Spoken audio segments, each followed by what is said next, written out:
রোজ রোজ একঘেয়ে নাস্তা কিংবা টিফিন খেতে বিরক্ত লাগলে এই রেসিপিটি একবার ট্রাই করে দেখতে পারেন।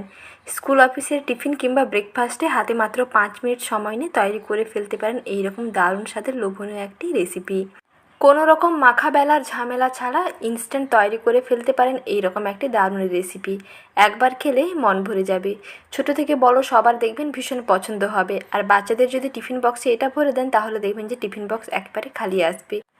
ছোট থেকে বড় সবার ভীষণ পছন্দের একটি রেসিপি, আর খুবই ইনস্ট্যান্ট, হাতে মাত্র 5 মিনিট সময় নিয়ে তৈরি করে ফেলতে পারবেন তার একটা সহজ রেসিপি আজকে শেয়ার করলাম।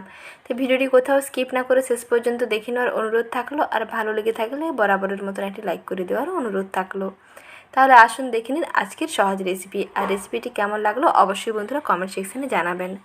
নাস্তাগুলো তৈরি করতে প্রথমে আমি এখানে একটি বড় বাটির মধ্যে নিয়ে নিচ্ছি মেজারিং কাপের হাফ কাপ ময়দা। হাফ কাপের একটু বেশি নিচ্ছি। এখানে আমি ময়দা দিয়ে বানাচ্ছি, আপনারা চাইলে আটা দিয়েও বানাতে পারেন। তারপরে দিয়ে দিচ্ছি গ্রেট করে নেওয়া গাজর, তারপরে দিচ্ছি স্বাদ মতো লবণ, আর দিচ্ছি red chilli flakes. Red chilli flakes দিলে নাস্তাগুলো দেখতে ভালো লাগবে। এর বদলে আপনারা কুচনো কাঁচা লঙ্কাও ব্যবহার করতে পারেন। আর যদি বাচ্চাদের জন্য বানান তাহলে দূরেই কিন্তু স্কিপ করবেন। তারপরে অল্প একটু হলুদ গুঁড়ো দিয়ে দিলাম, আর সবশেষে দিয়ে দিচ্ছি অরিগেনো। এই অরিগেনো দেওয়াতে এর সেন্ট এবং টেস্ট দেখবেন দারুণ হবে। তাই অবশ্যই বন্ধুরা অরিগেনো দেওয়ার চেষ্টা করবেন। এখন সব কিছু শুকনো উপকরণগুলোকে প্রথমে ভালো করে মিশিয়ে নিচ্ছি। প্রথমে উপকরণগুলোকে মিশিয়ে নিই, তারপরে অল্প অল্প জল দিয়ে মেখে একটা পাতলা করে ব্যাটার বানিয়ে নিতে হবে। আর জল সবসময় অল্প অল্প করে দিয়েই মাখবেন, তাহলে বুঝতে পারবেন যে জল কতটা লাগবে। একসঙ্গে বেশি পরিমাণে দিয়ে দেবেন না, তাহলে কিন্তু ব্যাটার পাতলা হয়ে যাবে। জল অল্প অল্প করে দিয়ে মেখে নেবেন, তাহলে দেখবেন ভালোভাবে মাখতে পারবেন। আর এখানে রুম টেম্পারেচারের জল ব্যবহার করতে হবে। কোনো উষ্ণ গরম জল দেওয়ারও প্রয়োজন নেই, আর ঠান্ডা জল দেওয়ারও প্রয়োজন নেই। রুম টেম্পারেচারে রাখা নর্মাল জল এখানে ব্যবহার করবেন। দিয়ে কিছুক্ষণ এরকম একটা হ্যান্ড উইচ দিয়ে ফেটিয়ে নেবেন, দেখবেন মিশ্রণটা একেবারে থকথকে হয়ে যাবে। দেখুন মিশ্রণটা কিন্তু এখন একটু ঘন আছে। মিশ্রণটা এতটা ঘন থাকলে নাস্তাগুলো কিন্তু বেশি মোটা মোটা হয়ে যাবে, বেশি পুরু থাকবে, খেতে কিন্তু ভালো লাগবে না। তাই একটু পাতলা করে নিলাম, আরও অল্প একটু জল দিয়ে দিলাম। এখন ভালো করে মিশিয়ে নিচ্ছি। এই ব্যাটারটাকে একটু ভালো করে ফেটিয়ে নিচ্ছি। ব্যাটার যত ভালো করে ফাটাবেন এই নাস্তাগুলো তত দেখবেন নরম হবে। তাই ব্যাটারটাকে একটু ভালো করে ফেটিয়ে নিলাম। এখন ব্যাটারের ঘনত্বটা দেখুন। একটা স্প্যাচুলা একটু ডুবিয়ে একটু চেক করে নেবেন যে স্প্যাচুলাটা ভালোভাবে কোট হয়ে যাচ্ছে, তাহলে বুঝতে পারবেন যে ব্যাটার একেবারে ঠিকঠাক আছে। যদি বেশি পাতলা হয়ে যায় মনে হয়, তাহলে কিন্তু অল্প একটু ময়দা এখানে অ্যাড করতেই পারেন। আর যদি মনে হয় ময়দার বদলে আটা দিয়ে বানাবেন তাহলে কিন্তু বানাতেই পারেন, তাতেও টেস্টি হবে। এখন ব্যাটার রেডি করে নিয়েছি। আর এদিকে কড়াইতে সরষের তেল গরম করে নিয়ে প্রথমে দিয়ে দিলাম রসুন কুচি। রসুনগুলোকে একটু ভেজে নিই, তারপরে দিয়ে দিচ্ছি আদা কুচি।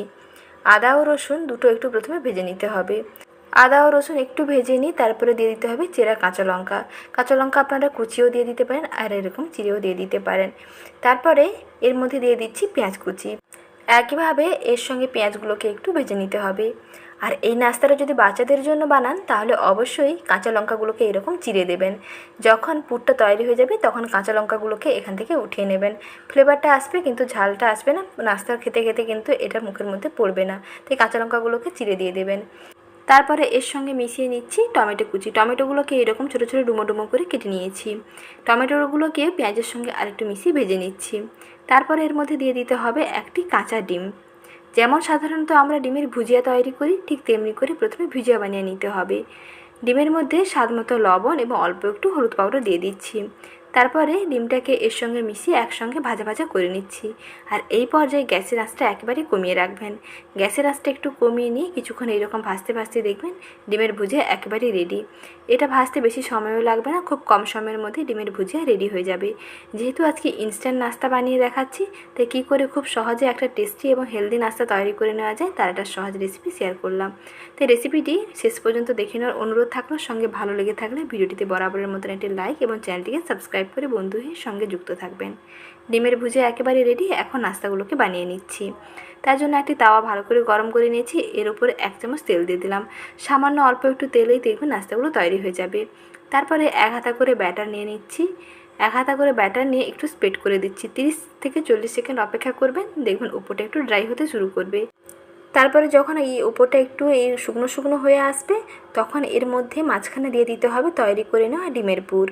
এই টেস্টি টেস্টি ডিমের পুর মাঝখানে দিয়ে ডিমের পুরটাকে একটু চামচ দিয়ে স্প্রেড করে দেবেন। তারপর একটু চেপে দেবেন যাতে রুটির গায়ে খুব ভালোভাবে বসে যায়। আর যেহেতু রুটিটা এখন খুবই নরম আছে, তাই দেখবেন ডিমের পুরটা খুব ভালোভাবে রুটির গায়ে বসে যাবে। তারপরে এইভাবে করে ফোল্ড করে নিলেই খুব সহজেই তৈরি হয়ে যাবে দারুণ লোভনীয় নাস্তা। এইভাবে ভাঁজ করে নিয়ে তারপরে একটু এপিট ওপিট হালকা ভেজে নিতে হবে। এখানে আর কোনো রকম তেল দেওয়ার প্রয়োজন নেই। মোটামুটি 1 চামচ তেলে 2 থেকে 3টে নাস্তা আপনারা তৈরি করে ফেলতে পারবেন। এটা তেল না দিয়েও বানানো যায়, তবে অল্প একটু তেল দিয়ে দিলে কিন্তু বেশি টেস্টি লাগে। যেটা পছন্দ হয় সেই মতন করে বানিয়ে নেবেন। আবারও অল্প একটু তেল ব্রাশ করে নিয়েছি। ঠিক একই রকম আবারও 1 হাতা করে ব্যাটার দিয়ে একটু এরকম পাতলা করে স্প্রেড করে দিচ্ছি। মাঝখানে ঠিক একইভাবে ডিমের পুর দিয়ে এইভাবে করে ভাঁজ করে নিচ্ছি। যদি গ্যাসের আঁচ একেবারে কমিয়ে ভাজেন তাহলে দেখবেন এই নাস্তাগুলোর গাগুলো একেবারে মসৃণ হবে। আর যদি গ্যাসের আঁচটা একটু বাড়ানো থাকে, তাও বেশি গরম হয়ে যায়, তাহলে নাস্তার গাটা এরকম জালিদার হবে। যেটা পছন্দ হয় সেই মতন করে বানিয়ে নেবেন। একই ব্যাটারে একই পুর দিয়ে আপনারা 2 ধরনের নাস্তা তৈরি করতে পারবেন।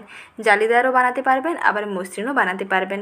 শুধু গ্যাসের আঁচটা একেবারে কমিয়ে তাওয়াতে ব্যাটার দিলে দেখবেন এই যে নাস্তার গাগুলো একেবারে মসৃণ হবে। আর যদি গ্যাসের আঁচটা একটু বাড়ানো থাকে, তারপরে যখন ব্যাটার তাওয়াতে দেবেন তখন দেখবেন এইরকম নাস্তার গাগুলো এইরকম জালিদার হবে। তারপরে আর 30 থেকে 40 সেকেন্ড একটু এপিট ওপিট ভেজে নিতে হবে। এইভাবেই তৈরি হয়ে যাবে নরম তুলতুলে দারুণ সুস্বাদু ইউনিক একটি নাস্তা। কোনো রকম মাখা বেলার ঝামেলা ছাড়া হাতে মাত্র 5 মিনিট সময় নিয়ে তৈরি করে ফেলতে পারেন এইরকম একটি হেলদি নাস্তা। আর এই নাস্তা আপনি যাকে খাওয়াবেন সেই আপনার প্রশংসা করবে। ছোট থেকে বড় সবার দেখবেন ভীষণ পছন্দ হবে। স্কুল অফিসের টিফিন কিংবা ব্রেকফাস্টে ঝটপট তৈরি করে ফেলুন। আর রেসিপিগুলো ভালো লেগে থাকলে এইরকম রেসিপি পেতে চ্যানেলটিকে সাবস্ক্রাইব করে বন্ধু হয়ে সঙ্গে যুক্ত থাকুন। ভালো থাকবেন, সুস্থ থাকবেন। আবার শীঘ্রই হাজির হচ্ছি নতুন রেসিপি নিয়ে। পরবর্তী রেসিপি দেখার আমন্ত্রণ থাকলো। রেসিপি দেখার জন্য জানাই অসংখ্য ধন্যবাদ।